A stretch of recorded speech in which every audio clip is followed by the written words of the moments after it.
House থেকে ওরা দিনের বেলা এসে খুলুক না। কোনোদিন পাইনি এরকম আইএসএফ এর নেতৃত্ব কোনোদিন হয়নি আর হবে না। কারা করলো এটা? আইএসএফ এর ছেলেরা কোনোদিন এরকম কাজ করতে পারে না। ওরা নিজেরা গঠপ করে যায়, কিছু টিএমসির লোকেরাই করেছে। আইএসএফ এই ধরনের কাজ কোনোদিন আজও পর্যন্ত করেনি কো। আইএসএফ এর কর্মীরা, আইএসএফ এর ঝান্ডা, আইএসএফ এর সংগঠকরা তারা প্রতিনিয়ত তৃণমূলের হাতে আক্রান্ত হয়েছে। অনেক পতাকা ছিঁড়ে দিয়ে দেখা যাচ্ছে পুকুরে ফেলে দিতে দেখেছি, আমাদের কার্যালয়ে ভাঙচুর করতে দেখেছি, সাধারণ মানুষের জমি লুট করতে দেখেছি। এই ধরনের কাজ তৃণমূল কংগ্রেস করে। তারা আইএসএফরা তারা কোনো রকম মানে অসুবিধা করে যাতে শাসক দলের কোনো সুবিধা মানে এজেন্ডা না তৈরি করতে পারে সেরকম একটা জায়গায় যখন আইএসএফরা আছে, তখন এই তৃণমূলের দুষ্কৃতীরা রাতের অন্ধকারে যেভাবে আইএসএফের ঝান্ডা খুলে দিত, পুড়িয়ে দিত, ছিঁড়ে দিত, তারা নিজেরা এজেন্ডা তৈরি করে এই কার্যকলাপ করছে বলে আমরা মনে করছি। আমরা দেখেছি শওকত মোল্লা কী ধরনের হিংস্র রাজনীতি তিনি করেন। তিনি ভাঙড়টাকে অশান্তি দিনের দিন বাড়িয়ে দিয়েছে। অনেক দিন ধরে তারা মিথ্যা কেস খাওয়াতে পারছিল না, এটা আমরা একটা নূতন এজেন্ডা নিয়ে এসছে বলে আমরা মনে করছি। একেবারে কাশীপুর থানার একদম কাছাকাছি এই ঘটনা ঘটেছে। যে আধিকারিকরা আছে, থানার আধিকারিকরা, তারা যদি সঠিক তদন্ত করে দুধ কা দুধ পানি কা পানি হয়ে যায় বলে আমরা মনে করছি। ইতিমধ্যে যাকে গ্রেফতার করা আছে, আপনি কি মনে করছেন যে এটা কি তদন্ত না হয়ে আগাম গ্রেফতার করা? দেখেন, সে যিনি গ্রেপ্তার হয়েছে তিনি নিজেই স্বীকার করছেন যে আমি আইএসএফ দলটা করি, কিন্তু এই ধরনের কাজ আমি করি না। এই আমরা ভাঙড়ে আইএসএফ এর সংগঠন, আইএসএফ এর মানুষ, আইএসএফ এর যে মানে বুকবল যে এতটাই আছে, ওদের ওই নোংরা ঝান্ডায় হাত দিয়ে আমাদের রাজনীতি করতে হবে এই ধরনের কার্যকলাপ আমরা মনেই করি না। কেননা আমরা জানি ভাঙড়ের মানুষ তারা সংগঠিত হয়ে আছে, মানুষের মধ্যে একটা আবেগ কাজ করছে, মানুষের মধ্যে একটা পরিবর্তনের ইচ্ছা শক্তি জাগিয়ে রেখেছে।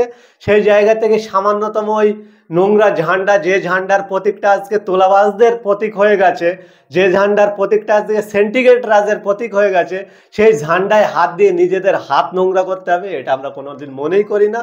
এই ধরনের কার্যকলাপ করে মানুষকে মিথ্যা কেসে কীভাবে ট্যাপ করা যায় তারা প্রতিনিয়ত এটা চালিয়ে যেত, তার একটা অব্যাহত ধরে ধারাবাহিক বজায় রেখেছে বলে আমরা মনে করছি। দেখেন, মনিকের আন্ডারে যখন কাজ করতে হয়, গোলামদের একটু মনিকদের খুশি করতে হয়। একটা ঘটনা যখন ঘটে যায়, সেই ঘটনাকে কেন্দ্র করে যদি কিছু না করে, তাহলে আবার যিনি মনিক আছে তিনি আবার অশান্তি বোধ করবে। সেই জন্য অনেক সময় প্রশাসনও নীরব হয়ে যায়, লাসার হয়ে যায়, তানাদেরও কিছু করার থাকে না।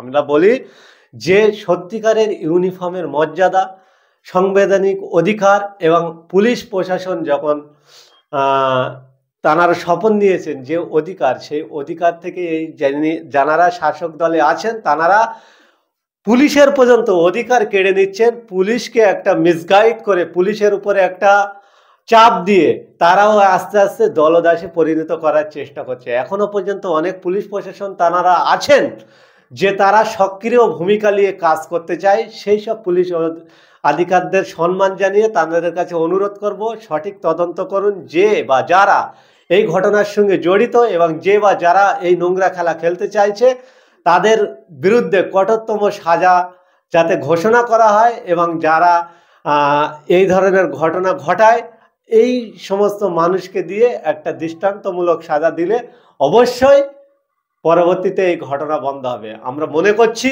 যে আইএসএফ মাঝেরাইট বলেন আর চণ্ডীহাট বলেন, এখনো পর্যন্ত আমাদের সংগঠন এত দুর্বল হয়ে যায়নি যে ওইখানে আমাদের পতাকা পুড়িয়ে সংগঠন বাড়াতে হবে।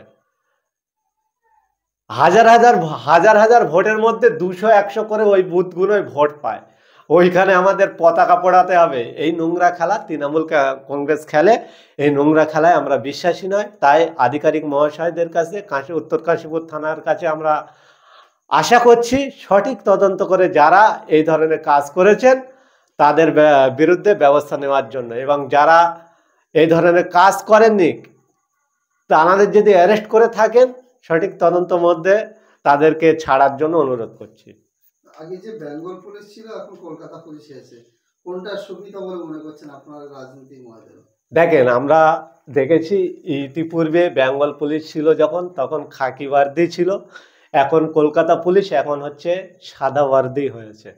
এখন বিষয়টা যেটা আপনি প্রশ্ন করতেন, সুবিধা কোনটা, আমি তো মনে করি বেঙ্গল পুলিশ থাকাকালীন ভাঙড়ের দুটো থানা ছিল, দুটো তিনটে থানা ছিল, সেটাকে ভেঙে 8টা 9টা মতো থানা হয়েছে, একটা ডিসি অফিসও হয়েছে। কিন্তু পুলিশকে যদি পুলিশের কাজ করতে দেওয়া হয় না, পুলিশ যদি তার সক্রিয় ভূমিকা দেখাতে পারে না, তো একটা থানায় কাফি। একটা সময় ছিল ভাঙড়ে একটাই থানা ছিল, ভাঙড় থানা।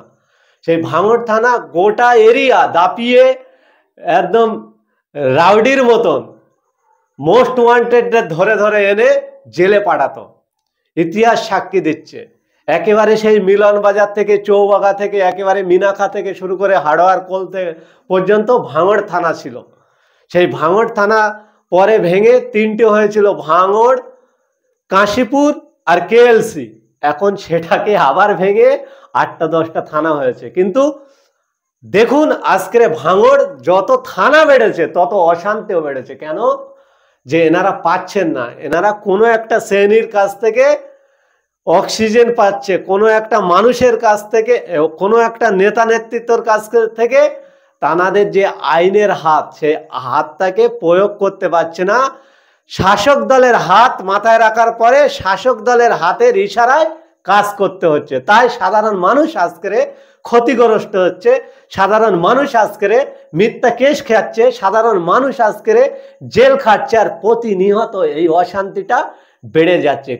কোথাও কোথাও ওয়েটল্যান্ডের জমি দখল করে নিচ্ছে, কোথাও কোথাও জমি মাফিয়া রাজ চলছে, কোথাও কোথাও সিন্ডিকেট খুলছে, কোথাও কোথাও দেখা যাচ্ছে মানুষের উপর জুলুম অত্যাচার বেড়ে যাচ্ছে। আমরা মনে করি যে পুলিশ যে তানাদের একটা ভূমিকা, সেই ভূমিকা অনুযায়ী তানারা যদি কাজ করেন, এই জমি মাফিয়া, এই ওয়েটল্যান্ড দখল করা এবং সাধারণ মানুষের অত্যাচার করা এবং দিনের পর দিন যে হিংসা ছড়ানো, প্রতিটাই তানারা বন্ধ করে দিতে পারতেন। তাই আমরা মনে করি থানা বেড়ে কি লাভ হয়েছে কি লস হয়েছে আমরা মনে করি না। সঠিক যদি ভূমিকা নিয়ে প্রশাসন কাজ করে, তাহলে রাতারাতি এই যে ঘটনাগুলো ঘটছে, এগুলো নিষ্ক্রিয় হয়ে যায় বলে আমরা মনে করছি। সামনে 26শে ভোট, তার আগে দেখছি আপনাদের দল ভোটের নেতা ওহিদুল ইসলাম মার খাচ্ছে, কারোর ফোনে হুমকি যাচ্ছে, কারোর বাড়িতে হুমকি যাচ্ছে। তাহলে 26শে ইলেকশনে কি আপনারা পিছিয়ে আসবেন না আরো আগে বাড়বেন? থাকে প্রতিটা সংগ্রাম, প্রতিটা সাফল্য আছে ইনকলাবের মধ্যে। আমরা দেখেছি, ইতিহাস সাক্ষী দিচ্ছে যে মানুষকে যত অত্যাচার করেছে, মানুষ কিন্তু তাদের বিরুদ্ধে গর্জে উঠেছে। আজকের এই ওহিদুল ইসলাম আমাদের দলের একজন সক্রিয় কর্মী এবং তিনি একটা পঞ্চায়েত সমিতির ক্যান্ডিডেট। তো সেই জায়গা থেকে তিনি মার খেয়েছেন মানুষের জন্য কথা বলতে গিয়ে, মানুষের জন্য কথা বলেন, এবং তিনি যে চোখে চোখ রেখে প্রতিনিয়ত শাসক দলের বিরুদ্ধে গর্জে ওঠেন। শাসক দল তানারা রাজনৈতিকভাবে না পেরে উঠতে পেরে তানারা সর্বসময় একটা ব্যক্তিগত আক্রমণ করেন। সেই ব্যক্তিগত আক্রমণের শিকার হয়েছেন ওহিদুল ইসলাম মহাশয়। তিনি আক্রান্ত হয়েছেন, তিনি মার খেয়েছেন।